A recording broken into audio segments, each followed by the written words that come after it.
All right, hi guys. We are back with another presentation. It's 10 slides. I'm hoping maybe it will be 20-ish minutes or less.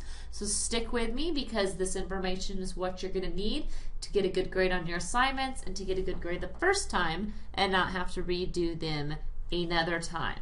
So, writing an introduction. We're going to start applying what we've learned about thesis statements to writing the larger paragraph of an introduction. Let's review thesis statements for a moment. A thesis statement is a single sentence. Remember, it's just one sentence that is specific and summarizes the point or argument presented in a short essay or research paper. The thesis statement for an essay typically appears toward the end of the first introduction paragraph.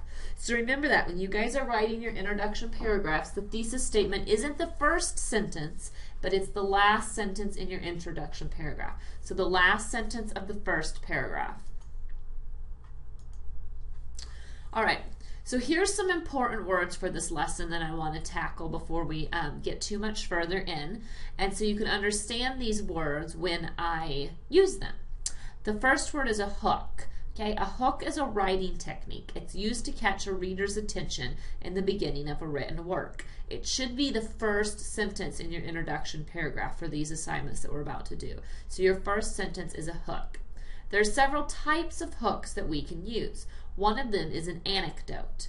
Okay, an anecdote is a short story about an incident or situation that shows rather than tells. It may be as simple as an explanation or example, or as involved as the retelling of an incident, complete with a sense of plot and dialogue. For these assignments, okay, so that's the definition of an anecdote. But for this assignment, if you use an anecdote for your hook, it should be short. Okay, just a short, interesting something that brings the reader into the story. Okay, you can also use a quote, and a quote is just to use the words of another person word for word. You quote somebody who's famous or an expert or something on the topic that you're writing, and that works to draw your reader into your paper. The next thing is a statistic. Okay, a statistic is like this number that's calculated from observations and a sample, and it gives us an idea of what's going on.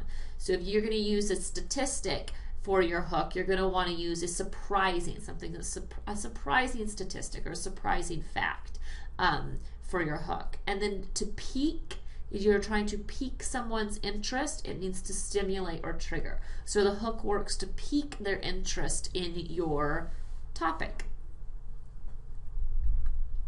All right, so the importance of an effective introduction.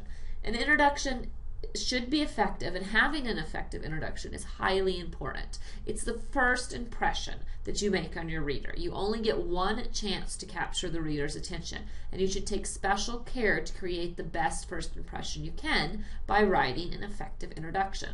So the introduction does three key things. It gets the reader's attention. We talked about that with our hook. It presents the topic of your essay with some background information, but don't delve all the way into your essay's topic on your introduction. You do that in the body of your essay, and you tell the reader your opinion of the topic. Okay, and that's not for every introduction, but it will be for the purpose of our work in this class, that you'll tell the reader your opinion on your topic. But you don't use the words "in my opinion." Okay, it's a given that it's in your opinion. Most of the time, if you say a sentence that begins with "I think" or "in my opinion," for example, "In my opinion, school uniforms stifle student creativity," you don't need to say "in my opinion." You just state "school uniforms stifle student creativity" through, and then you give us some reasons. All right, let's look at our next slide.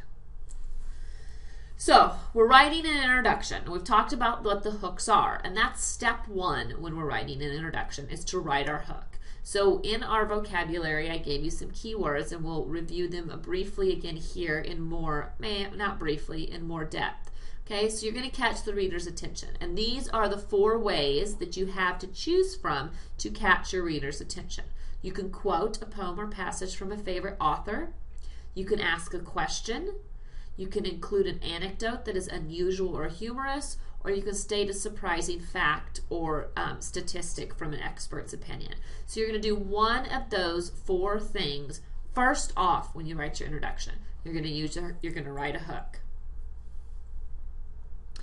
Okay? And then after your hook, you're going to state your main idea or argument. This is where you use what you learned about writing thesis statements from last week. Your thesis statement, remember, states your main idea and gives your specific impression about the topic. Your topic may be dogfighting, but your main idea is the stand you take regarding dogfighting. Okay, so remember that from thesis statements last week. If you need to review our presentation on thesis statements, you can go back and do so. All right, so writing a thesis statement for introductions. The most useful and effective way to set up your thesis statement for the purpose of our assignments in this class is to include 3 support points in your thesis. So here's an example. Remember, our topic or main idea is dogfighting. So dogfighting is a dark side of our society that needs to be eliminated, not only because of its extreme cruelty to the innocent dogs forced to participate, but also because it celebrates violence and is associated with gambling, gang activity, and drug use. So that's a strong thesis statement on dogfighting. You're going to notice a few things about that sentence. One, it's long. Okay, but it's not a run-on. It just has a lot of information. Thesis statements will have a lot of information. They're complex and compound sentences. Don't write a run-on sentence, and I'll help you when you write your thesis statements to rework your thesis statements so they're not run-ons. But here is a complex, strong thesis statement that can support a 5-paragraph essay. Let's break it down a little bit further. All right, so we read our thesis statement.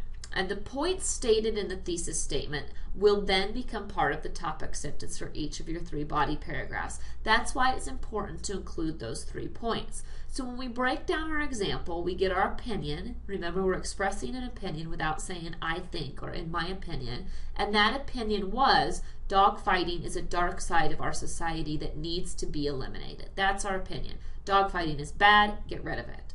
Point 1, which will become part of paragraph 1, is extreme, and this is our example, extreme cruelty to the innocent dogs forced to participate. So in paragraph 1, we're going to talk about the extreme cruelty to the innocent dogs forced to participate. In paragraph 2, we're going to talk about how dog fighting celebrates violence. Okay, that's our second reason from our thesis statement. And paragraph 3, we'll talk about how dogfighting is associated with gambling, gang activity, and drug use. So you'll see by having one strong thesis statement at the end of our introduction, we've set ourselves up for the entire rest of our essay. We've expressed an opinion, and we've given 3 reasons that we're going to tackle in our essay.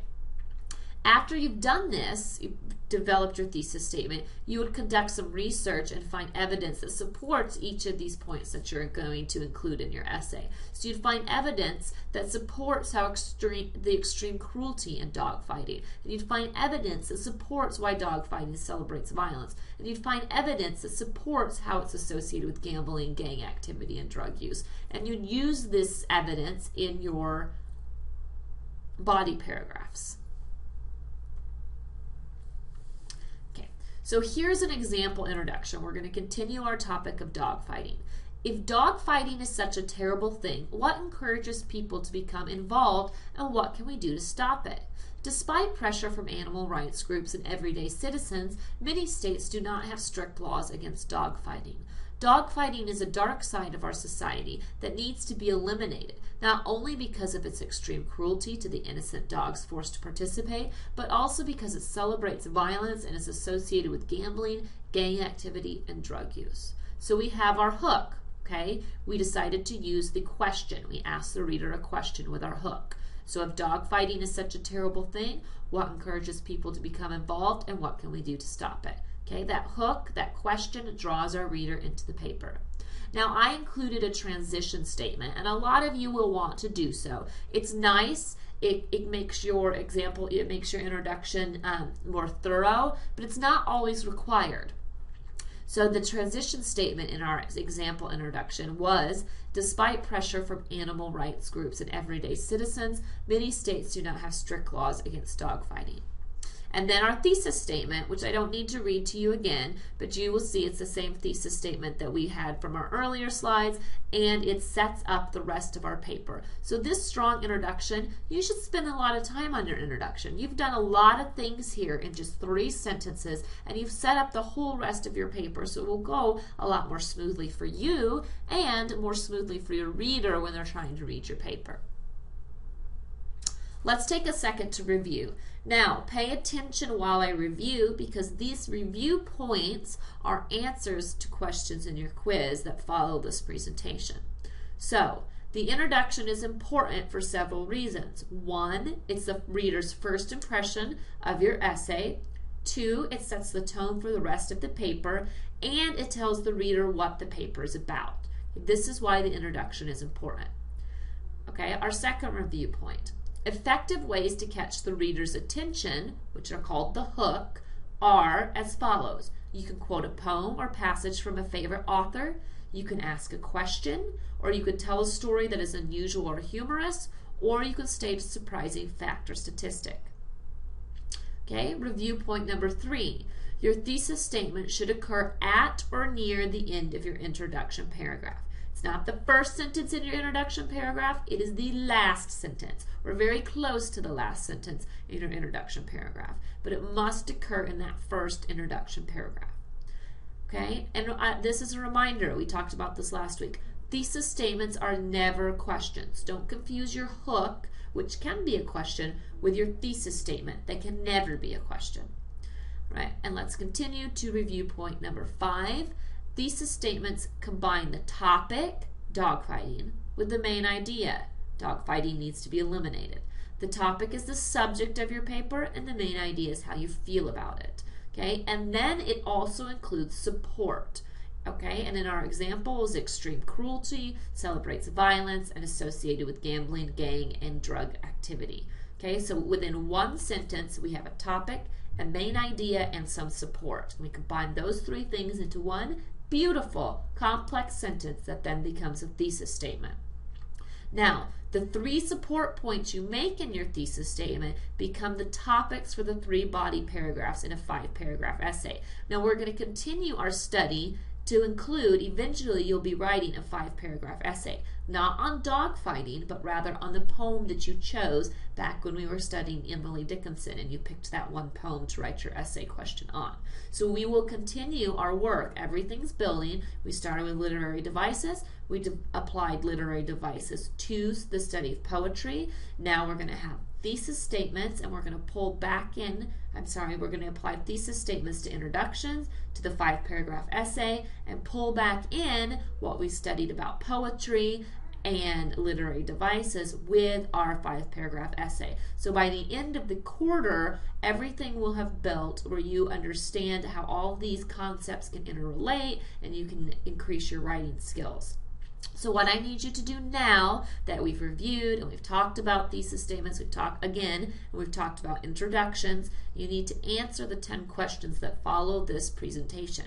Refer back to the presentation if you need to, because you can pause it, you can rewind it, and you can fast forward it. You can also ask me questions via email, chat, text message, or in class. Okay? Good luck on your test, guys.